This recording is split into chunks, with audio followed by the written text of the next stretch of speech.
विधानसभा में धर्म स्वतंत्र विधेयक पारित हो चुका है। राज्यपाल के हस्ताक्षर के बाद ये विधेयक कानून का रूप ले लेगा। इसके बाद छत्तीसगढ़ में धर्मांतरण या मतांतरण पूरी तरह अवैध तो होगा ही, धर्मांतरण में शामिल लोगों के खिलाफ सख्त सजा का प्रावधान भी होगा। छत्तीसगढ़ धर्म स्वतंत्र विधेयक 2026 बल, प्रलोभन, दबाव, कपटपूर्ण धर्म परिवर्तन प्रतिबंधित। स्वेच्छा से धर्म परिवर्तन में जिला मजिस्ट्रेट को देनी होगी सूचना।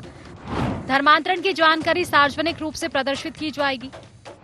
30 दिनों के अंदर आपत्ति दर्ज कराने का होगा प्रावधान। विधेयक में प्रलोभन, सामूहिक धर्मांतरण भी परिभाषित। डिजिटल माध्यम से धर्मांतरण जैसे शब्दों को भी किया जाएगा परिभाषित। पैतृक धर्म में वापसी को धर्मांतरण नहीं माना जाएगा। अवैध धर्मांतरण पर 7 से 10 वर्ष तक जेल, 5 लाख तक का जुर्माना। पीड़ित नाबालिग, महिला, SC, ST या OBC होने पर कड़े प्रावधान।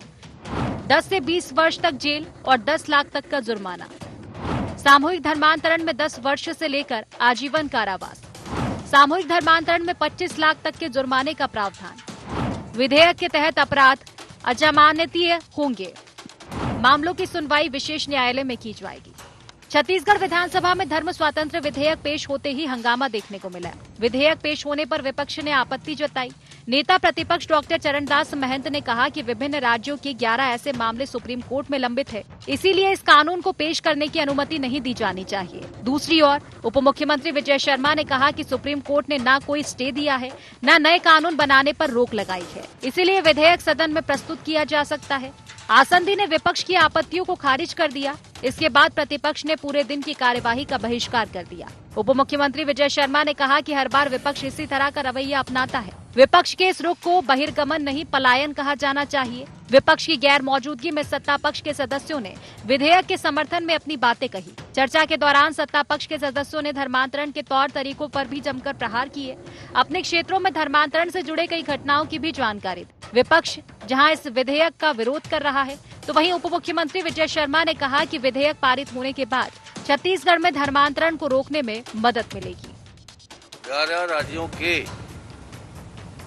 विधेयक, संशोधन विधेयक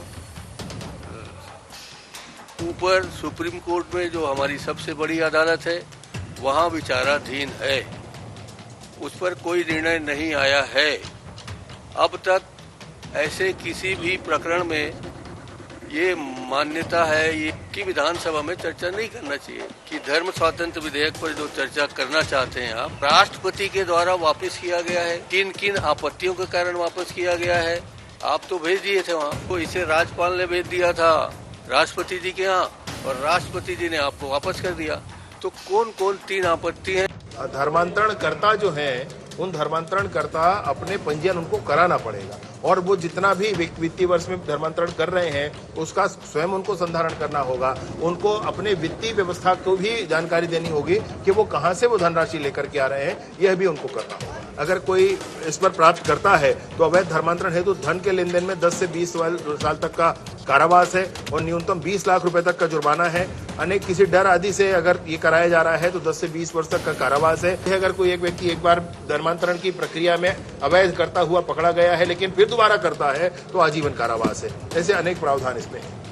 माननीय मुख्यमंत्री जी ने इस विधेयक को प्रस्तुत किया है और निश्चित तौर से इससे भर्ती प्रक्रिया की दृष्टि से एक निष्पक्षता के साथ पे छत्तीसगढ़ में एक ऐतिहासिक कदम उठाया जा रहा है। इस विधेयक से बहिष्कार करना वो इस बात को दर्शाता है कि वो यहाँ की संस्कृति, यहाँ की परंपरा, यहाँ के रीति रिवाजों को दूषित करना चाहते हैं। इसलिए उन्होंने पूरे सदन का बहिष्कार किया। ये बहुत ही दुर्भाग्यपूर्ण है।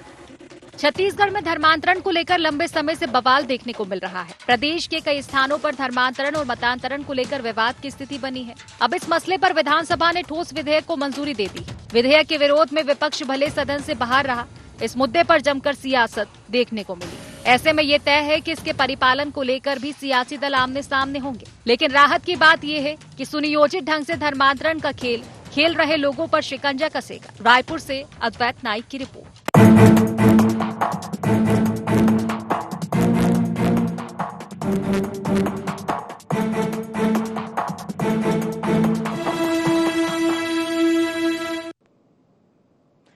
नमस्कार, गोहार छत्तीसगढ़ देख रहे हैं आप और मैं हूं आपके साथ खुशी व्यास। तो देखिए, कुछ दिनों से जिस मुद्दे को लेकर सियासत मची हुई थी, जिस मुद्दे पर चर्चा हो रही थी, वो आखिरकार एक बार फिर से चर्चाओं में आ चुका है। विधानसभा में धर्म स्वतंत्रता विधेयक पारित हुआ और अब पेश भी हो चुका है। विपक्ष की गैर मौजूदगी में सदन के भीतर यह विधेयक पारित किया गया। उप मुख्यमंत्री विजय शर्मा ने इस विधेयक के माध्यम से धर्मांतरण पर प्रभावी रोक का भरोसा दिलाया है। विधेयक में तमाम तरह के प्रावधान भी उन्होंने बताए हैं, लेकिन विपक्ष इसको लेकर एक बार फिर से नाराजगी जाहिर कर रहा है। वॉकआउट भी किया गया है। इससे पहले जब विधेयक को एक बार फिर से विधानसभा में इससे पहले जब चर्चा हुई थी इस विधेयक को लाने को लेकर, तब भी ऐसी ही सियासत हमको देखने को मिली थी। लेकिन अब इस सियासत के मायने क्या है, क्योंकि धर्मांतरण एक बड़ी चोट रही है छत्तीसगढ़ के लिए। लगातार जिस तरह से मामले बढ़ रहे थे, विपक्ष की भी यही मंशा थी कि धर्मांतरण पर रोक लगाई जाए, कड़ा कानून लाया जाए।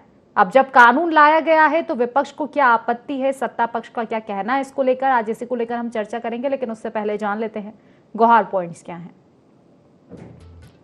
धर्मांतरण कानून पर हो रही सियासत के क्या है मायने? क्या नए कानून से प्रदेश में खत्म होगा धर्मांतरण का खेल? छत्तीसगढ़ धर्म स्वतंत्र विधेयक पर विपक्ष क्यों उठा रहा सवाल? धर्मांतरण कानून को लेकर सरकार के दावों में कितना दम? तो इन्हीं सब मुद्दों को लेकर आज हम चर्चा करने वाले हैं। खास मेहमान हमारे साथ जुड़ चुके हैं। परिचय सबसे पहले आपका करवा देते हैं। हमारे साथ वरिष्ठ पत्रकार अनिल पुसतकर जी जुड़ चुके हैं। कांग्रेस से हमारे साथ प्रतिक्रिया रखेंगे सौरभ साहू जी। बीजेपी से हमारे साथ प्रतिक्रिया रखेंगे गंधर्व देवेंद्र पांडे जी। आप तीनों ही मेहमानों का बहुत बहुत स्वागत है इस खास चर्चा में। चर्चा की शुरुआत सौरभ जी आप ही से करना चाहूंगी। जब कोई कानून नहीं लाया जा रहा था धर्मांतरण को लेकर, और जब धर्मांतरण के मामले सामने आते थे, जब विपक्ष की आवाजें सबसे ज्यादा बुलंद होती थी कि कानून क्यों नहीं लाया जा रहा है, खौफ क्यों नहीं है लोगों में, धर्मांतरण खुलेआम हो रहा है। अब जब कानून लाया गया है, विधेयक पेश हुआ है, पारित हुआ है, पास हो चुका है, फिर इसको लेकर इतनी जद्दोजहद क्यों, इतना विरोध क्यों? समस्या आखिर कहां है?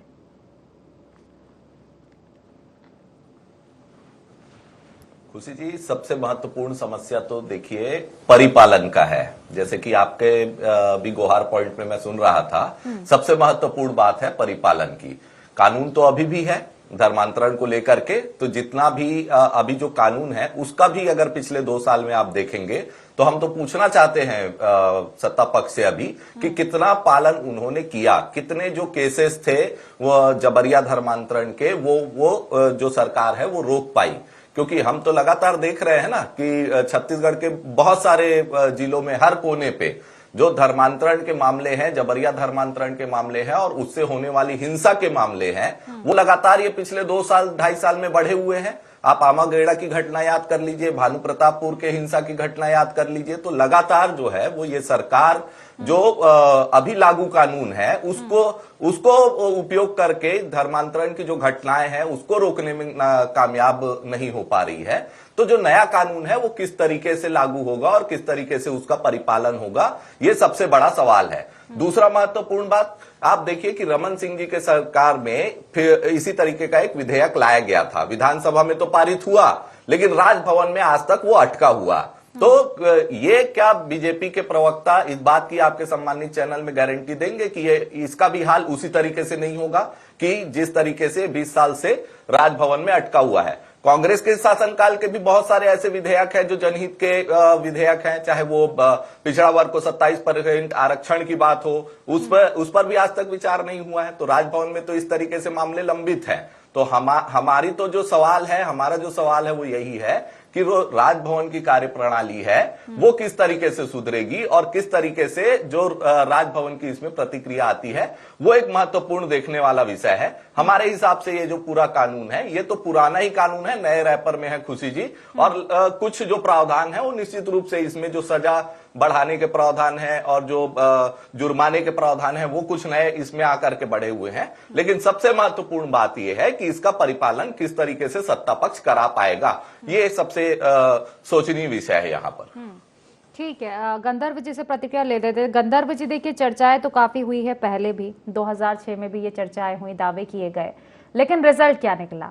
अभी जो हम देख पा रहे थे कि धर्मांतरण इतने बेखौफ तरीके से जारी है, राजधानी तक अछूती नहीं रही। बड़ी संख्या में हमने धर्मांतरण के मामले देखे। अब जाकर कानून आया है, लेकिन अब हिस्ट्री आप ही के पास पहुंचाई जा रही है कि 2006 में भी ये तो हो चुका। अब इसकी क्या गारंटी है कि आप पालन ठीक तरह से करवा लेंगे इसका? देखिए, सर्वप्रथम साथी पैनलिस्ट सौरभ साहू जी को नमस्कार, बड़े भैया अनिल कुशवाहा जी को मेरा सादर प्रणाम, नमस्कार।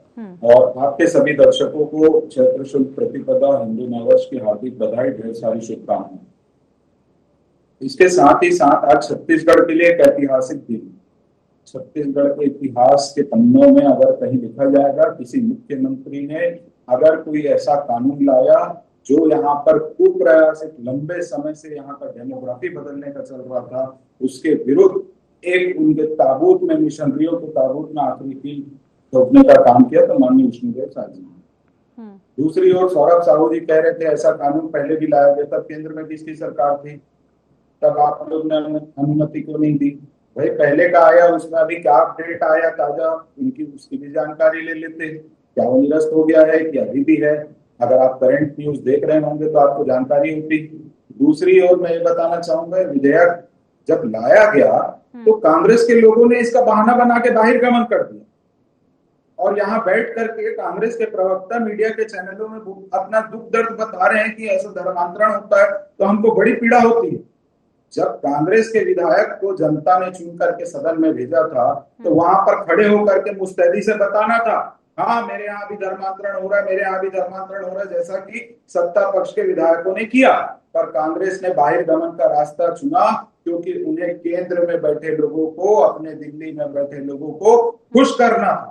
और इसका इतिहास आज से नहीं है, नेहरू काल से शुरुआत है। आजादी के बाद नियोगी कमेटी 1956 में मध्य प्रदेश में बोली थी कि यहाँ पर कन्वर्जन बढ़ रहा है और डेमोग्राफी बदलने का प्रयास हो रहा है, सारी चीज हुई, पर ये सारी सिफारिशें उस कमेटी की ठंडे बस्ते में चली गई। और सोनिया गांधी जी के आने के बाद क्या हुआ वो तो देखा ही।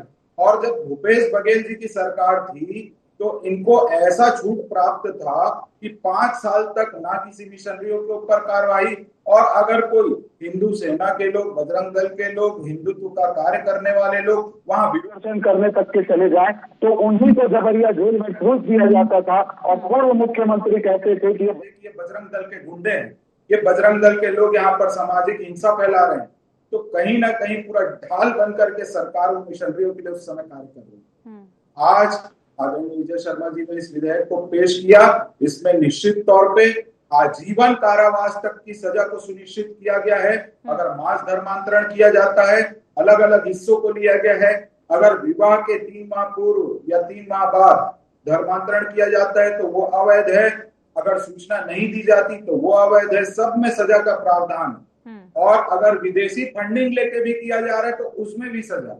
तो निश्चित तौर पे इससे आने वाले समय में जो छत्तीसगढ़ की भूधरा में एक देखा जा रहा था, हमारे जनजाति समाज, आदिवासी समाज, पिछड़ा वर्ग समाज के लोगों को टारगेट करके एक कन्वर्जन का कार्य किया जा रहा था, उस पे अब लगाम लगेगी। और वर्तमान में आप देखेंगे कि जनजाति समाज हो चाहे अनुसूचित समाज हो, सभी इससे कहीं ना कहीं इसके परिणाम से भोग रहे हैं। धर्मांतरण जितने समय से हो रहा है, फिर से निश्चित तौर पर लगाम लगना तो बहुत ही जरूरी है अनिल जी, क्योंकि धर्मांतरण को लेकर हमने जिस तरह की तस्वीरें देखी है, धड़ल्ले से अवैध धर्मांतरण जिस तरह से चल रहा है, और मुझे लगता है कि निश्चित तौर पर जन जागरूकता भी कहीं ना कहीं कमी रहनी है। हालांकि फिलहाल जो बात कही जा रही है, विधेयक जो पास हो चुका है, दावे हैं एक तरफ सरकार के बनाम दूसरी ओर हम देख पा रहे हैं कि विपक्ष के कहीं ना कहीं सवाल है। तो इन सवालों को, इन दावों को आप कितना जायज देख पा रहे हैं?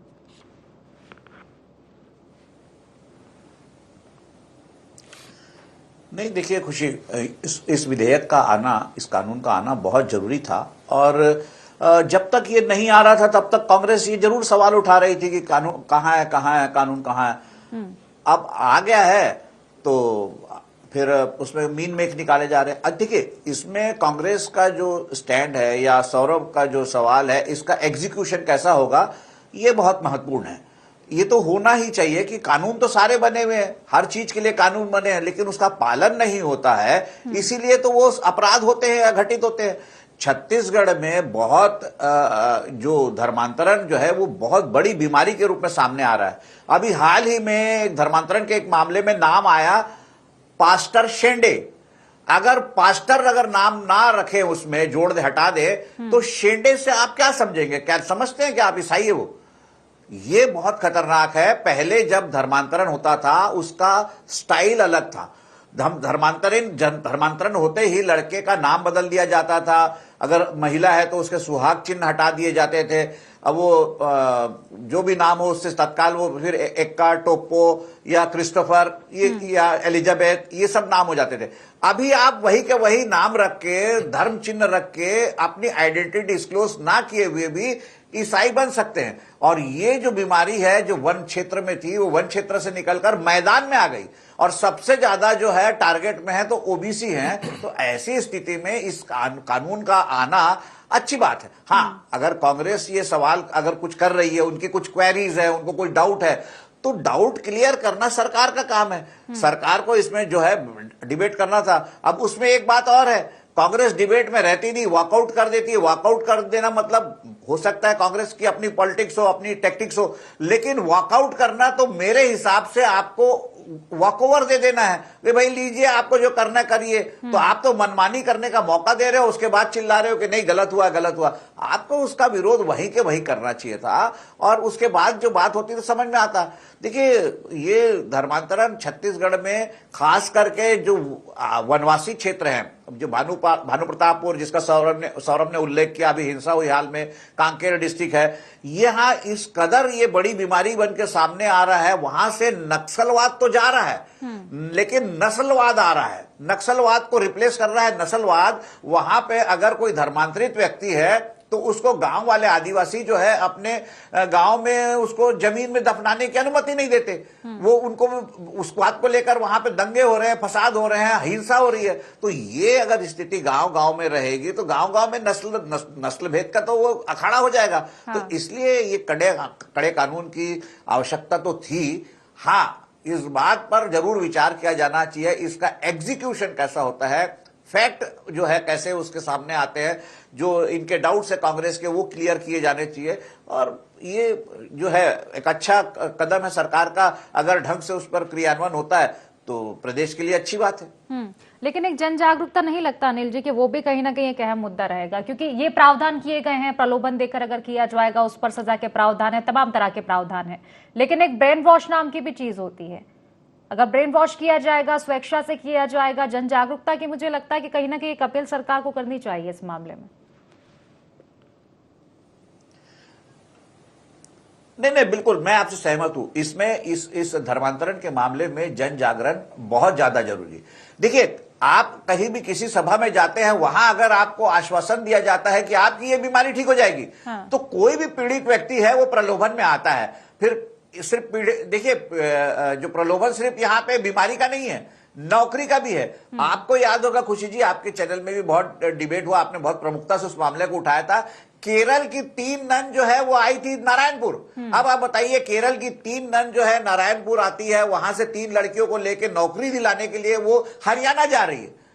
अब केरल की नन को सपना आ रहा है कि 3 युवतियां बेरोजगार है नारायणपुर में, और वो उनको रोजगार कहां दे रही है? केरल में नहीं, जहां से वो है वो रोजगार दे रही है आगरा में। आगरा लेके जा रही थी, वो पकड़ा गए, विवाद हुआ, फिर उसमें राजनीति हुई, और जब राजनीति घुसती किसी मामले में, उस मामले का सत्यानाश होना तय होता है। वैसे उस मामले का सत्यानाश हो गया। उसमें फिर केरल के भाजपा के लोग भी शामिल हो गए, फिर भाजपा कांग्रेस एक साथ हो गए। तो वो इस तरह के मामले सामने हमने देखे हैं। तो यहां पर जन जागरण बहुत जरूरी है। और जन जागरण का मतलब ये नहीं होता है कि आप जो है ऑपरेशन घर वापसी भी चल रही भाजपा की तो उसको जन जागरण तो नहीं मान सकते, वो अपना एक पॉलिटिकल एजेंडा है। लेकिन जन जागरण, जिस जन जागरण की आप बात कर रहे हो, वो बहुत आवश्यक है। शिक्षा जो है वो बहुत महत्वपूर्ण है। शिक्षा में भी जो है, शिक्षा जो स्कूल शिक्षा से ही इसको शुरू किया जाना चाहिए, तब जाके आप बेस में ही जो है, अगर हमारी जो बीमारी है वो जड़ में है और हम इलाज कर रहे पेड़ पत्तियों का टहनियों का, तो संभव नहीं है। बीमारी जो है जड़ में है, तो चोट जड़ पे होनी चाहिए, बुराई को जड़ से खत्म करना चाहिए, और बुराई जड़ से तभी खत्म होगी जब मस्तिष्क स्वस्थ होगा, और मस्तिष्क स्वस्थ तब होगा जब जन जागरण अभियान चलेगा। मैं आपकी बात से सहमत हूं। निश्चित है। सौरभ जी, अब कहना क्या है, क्योंकि देखिए कानून तो कम से कम लाया जाए, आपकी भी मांगती कानून लाया जाए, दूसरा वॉकआउट से तो नहीं लगता कि कोई समस्या का निराकरण हो पाएगा। आपका कहना है चर्चा होनी थी, हम अपनी राय रखते, लेकिन राय तब रखते ना जब रहते। वॉकआउट किसी समस्या का हल कर पाएगा। दूसरा, कानून आए तो फिर पालन को लेकर आप बात कीजिएगा कि पालन हो पा रहा, नहीं हो पा रहा है, विरोध कीजिएगा, निश्चित तौर पर आप अपनी भूमिका निभाइएगा। निश्चित खुशी जी, यहाँ पर जो हमारी बात है, हमारे तो माननीय नेता प्रतिपक्ष जो हैं, उन्होंने तो पहले ही अपनी बात रखी, और उस पर जो संतोषजनक जवाब जब नहीं मिलता है, तब ये एक विरोध प्रदर्शन का मुझे लगता है कि वॉकआउट जो है वो विपक्ष का एक तरीका होता है। हमने तो अपनी बात रखी कि किस तरीके से 12 राज्य जो हैं वहां पर धर्मांतरण के जो कानून आए हैं वो सुप्रीम कोर्ट में अभी भी लंबित है, और उसमें किस तरीके से विचार होना चाहिए, किस तरीके से हमें सिलेक्शन कमेटी के पास उसको रिफर करना चाहिए, रिटायर्ड जज जो हैं और लॉ एक्सपर्ट जो हैं उनकी सलाह लेनी चाहिए। ये सारी बातें तो हमने की ना पहले भी। तो इस तरीके से एक सुनियोजित ढंग से उस पर जब विचार विमर्श होगा, तब ये जो विधेयक है और इसका जो मूल स्वरूप है या जो मूल उद्देश्य है उसकी पूर्ति होगी। क्योंकि कानून तो अभी भी है खुशी जी, जैसा कि साथी प्रवक्ता कह रहे थे 1955 में लेकर के गए थे, वो एमपी की बात उन्होंने कही, तो 1968 में तो एमपी में कानून हमने ही लेके आए ना, कांग्रेस की सरकार थी, और वही कानून आज तक चल रहा है। तो उसी के भरोसे आज ये उसी को फिर से नया रैपर देके नए पैकिंग में जो पैक कर रहे हैं और प्रस्तुत कर रहे हैं, तो ये तो हमारी देन थी। हम तो चाहते थे, कांग्रेस की सरकार तो हमेशा ही ये चाहती थी ना कि जबरिया जो धर्मांतरण है उस तरीके के केसेस कम होनी चाहिए। लेकिन अगर विशेष रूप से छत्तीसगढ़ की बात करें खुशी जी, तो 25 साल में तो 20 साल इन्हीं की सरकार थी, तो लगातार जो मामले बढ़े जबरिया धर्मांतरण के, वो तो इनकी सरकार में ही बढ़े, तो उसकी जिम्मेवारी कौन लेगा?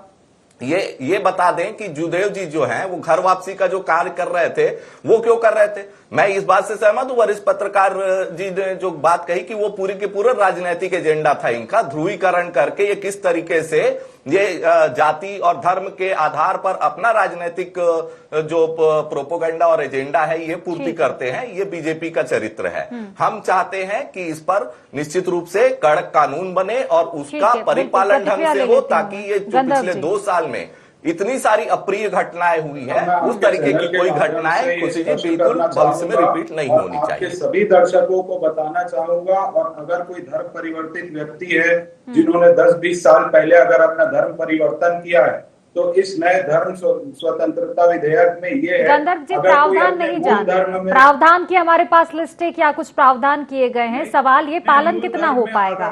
दावे तमाम तरह के किए जाते हैं, लेकिन रिजल्ट क्या निकलेगा? प्रावधान की देखिए लिस्ट है मेरे पास, मुझे बहुत पता है जरूरी पॉइंट है। अगर कोई अपने मूल धर्म में वापस आ रहा है तो उसको नया धर्म अपनाना नहीं कहा जाएगा, उसको घर वापसी किया जाएगा, उसमें कोई भी प्रावधान नहीं। दूसरी चीज जो इन्होंने कहा ग्राउंड में करने के लिए, तो 1968 का जो कानून है 13 साल बाद लाए थे, और 1964 में एशिया में जयपुर में सेकंड लार्जेस्ट चर्च की नींव रख दी गई थी। उसके बाद इनकी जब सरकार थी तो एसपी ने बोला था कि डेमोग्राफी बदल रही, तो उस एसपी का तबादला कर लिए थे, और ग्राउंड में चीजों को उतारने के लिए 1968 के कानून में जो सुधार करने थे, जैसे जो डिजिटल होता है या चंगाई सभा होता है, सामूहिक जो धर्मांतरण के मामले है उसके लिए कोई अलग से धारा या विकल्प नहीं था, तो उस चीज को भी ऐड किया गया है। जिन जिन चीजों में समय के अनुसार आवश्यकता थी सुधार की, चाहे उसमें जुर्माने की बढ़ोतरी की, चाहे सजा की बढ़ोतरी की, उन सभी चीजों को सुधारा गया है। और सवाल उनका ये है, कागजों में आपने सुधारीकरण कर दिया है, नए प्रावधान जोड़ दिए हैं, बहुत अच्छा है विधेयक जिस तरह से पेश किया गया है, जो प्रावधान किए गए हैं,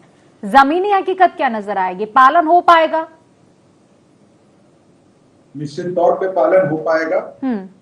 छत्तीसगढ़ की जनता को जागरूक है और छत्तीसगढ़ के लोग भी जागरूक हैं। ठीक है, चलिए फिलहाल समय की कमी है, एक संक्षिप्त प्रतिक्रिया अनिल जी की, उसके बाद करके रखेगा 20 साल। ठीक है अनिल जी।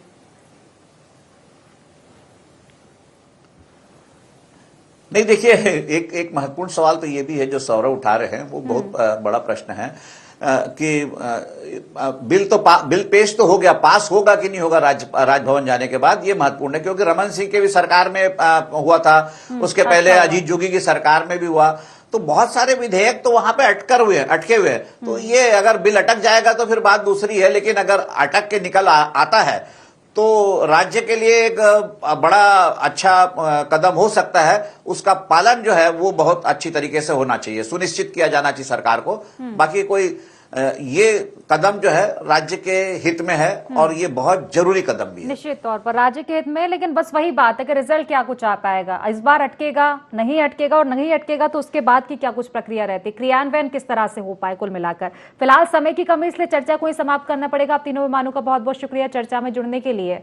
तो धर्मांतरण पर सियासी रण तो हर बार सजता है, लेकिन सवाल यही है कि धर्मांतरण पर समाधान कब तक निकल पाएगा। जो अवैध रूप से धर्मांतरण चल रहा है धड़ल्ले से, उस पर रोक आखिर कब तक लग पाएगी। एक नया विधेयक, एक नई उम्मीद के साथ, लेकिन इसके साथ सवाल ये भी कि क्या पिछले जो विधेयक है उनकी तरह ही इसकी स्थिति होगी, या फिर इस बार कुछ नई किरण छत्तीसगढ़ में देखने को मिलेगी धर्मांतरण के विरुद्ध।